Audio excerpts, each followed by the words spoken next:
പലപ്പോഴും നന്നായി ഇബാദത്ത് ചെയ്യുന്ന, നല്ല രൂപത്തിൽ ജീവിക്കുന്ന ആളുകളിലും അറിയാതെ ഉണ്ടാകുന്ന ഒരു ദുർഗുണമാണത്. നന്നായി ശ്രദ്ധിക്കേണ്ട കാര്യമാണ്. അബ്ദുല്ലാഹി ഇബ്നു മസ്ഊദ് റളിയല്ലാഹു അൻഹുവിൽ നിന്നുള്ള ഒരു അസർ നമുക്ക് കാണാം.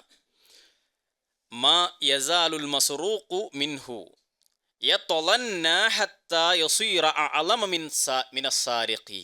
അദ്ദേഹം പറയുന്നത് അറിയോ, ഒരാളുടെ എന്തെങ്കിലും ഒരു വസ്തു കളവ് പോയി, ആ കളവ് പോയ ആ കള്ളനേക്കാൾ, ആരാണോ മോഷ്ടിച്ചെടുത്ത ആ കള്ളനേക്കാൾ വലിയ തിന്മ ചെയ്യാണ് ഈ നഷ്ടപ്പെട്ട വ്യക്തി. എങ്ങനെയാണെങ്കിൽ അയാൾ ആരൊക്കെയോ കുറിച്ച് അയാൾ വിചാരിച്ചു അയാളാണെന്ന് പറഞ്ഞാൽ, നമ്മുടെ ഒരു വസ്തു നഷ്ടപ്പെട്ടു, അപ്പോൾ നമ്മളിങ്ങനെ വിചാരിക്കുക അത് അവനായിരിക്കും, ഇവനായിരിക്കും, സാധ്യത ഉണ്ട്.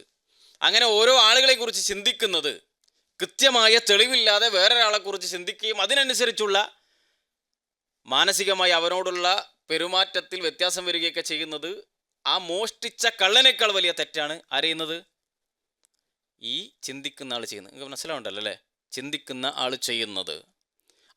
അതുകൊണ്ട് തന്നെ ഇസ്ലാം അതിശക്തമായ രൂപത്തിൽ വിശുദ്ധ ഖുർആനിൻ്റെ ആയത്തിലൂടെ വിമർശിക്കുകയും വിരോധിക്കുകയും ചെയ്ത ഒരു കാര്യമാണ് സൂഉൽ ദന്ന് എന്നുള്ളത്.